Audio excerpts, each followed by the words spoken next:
कलियुग के प्रारंभ होने पर आदि वराह वेंकटाद्रि पर्वत छोड़कर अपने लोक चले गए, जिसके चलते ब्रह्माजी चिंतित रहने लगे और नारद जी से विष्णु को पुनः लाने के लिए कहा।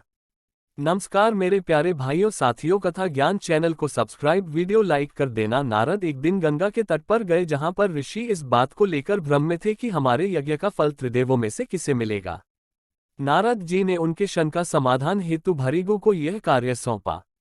भृगु ऋषि सभी देवताओं के पास गए, लेकिन भगवान शिव और विष्णु जी ने उनकी बातों पर ध्यान नहीं दिया तो वे क्रोधित हो गए। क्रोधित होकर भृगु ऋषि ने विष्णु जी की छाती पर एक लात मार दी। इसके बावजूद विष्णु जी ने ऋषि के पैरों की यह सोचकर मालिश की कि कहीं उनके पैरों में दर्द ना होने लगा हो। यह देखकर ऋषि भृगु को सभी ऋषियों को उत्तर दिया कि उनके यज्ञ का फल हमेशा भगवान विष्णु को समर्पित होगा। परंतु श्रीहरि विष्णु की छाती पर लात मारने के कारण माता लक्ष्मी क्रोधित हो गई। उन्हें अपने पति का अपमान सहन नहीं हुआ और वे चाहती थी कि भगवान विष्णु ऋषि भृगु को दंडित करें, परंतु ऐसा नहीं हुआ। परिणामस्वरूप उन्होंने वैकुंठ को छोड़ दिया और तपस्या करने के लिए धरती पर आ गई और करवीरापुरा कोल्हापुर में ध्यान करना शुरू कर दिया। इधर विष्णु जी के इस बात से दुखी थे कि माता लक्ष्मी उन्हें छोड़कर चली गई। कुछ समय बाद वे भी धरती पर आकर माता लक्ष्मी को ढूंढने लगे। जंगल और पहाड़ियों पर भटकने के बाद भी वह माता को खोज नहीं पाए। आखिर परेशान होकर विष्णु जी वेंकटाद्रि पर्वत में एक चींटी के आश्रय में विश्राम करने लगे। यह देखकर ब्रह्माजी के उनकी सहायता करने के फैसला किया। वे गाय और बछड़े का रूप धारण कर माला लक्ष्मी के पास गए। देवी लक्ष्मी ने उन्हें देखा और उस वक्त के सत्ताशीष शासक चोल राजा को उन्हें सौंप दिया। राजा ने उसे चरवाहे को सौंप दिया, परंतु वह गाय सिर्फ विष्णु जी के रूप श्रीनिवास को ही दूध देती थी, जिस कारण चरवाहे ने उस गाय को मारने का प्रयास किया।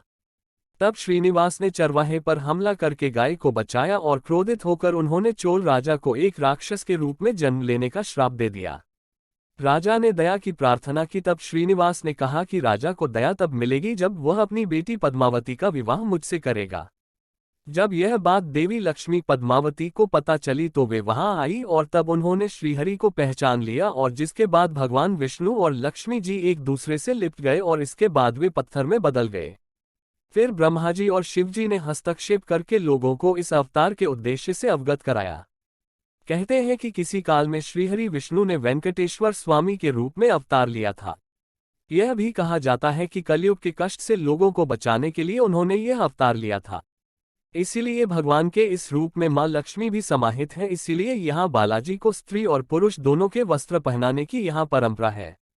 बालाजी को प्रतिदिन नीचे धोती और ऊपर साड़ी से सजाया जाता है। तिरुपति बालाजी में बाल क्यों काटते हैं? बाल दान देने के पीछे का कारण यह माना जाता है कि भगवान वेंकटेश्वर कुबेर से लिए गए ऋण को चुकाते हैं।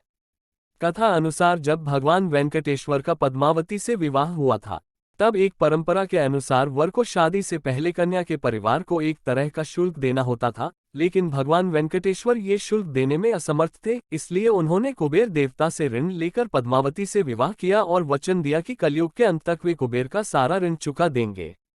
उन्होंने देवी लक्ष्मी की ओर से भी वचन देते हुए कहा कि जो भी भक्त उनका ऋण लौटाने में उनकी मदद करेंगे, देवी लक्ष्मी उन्हें उसका 10 गुना ज्यादा धन देंगी। इस कारण तिरुपति जाने वाले विष्णु भगवान पर आस्था रखने वाले भक्त बालों का दान कर भगवान विष्णु का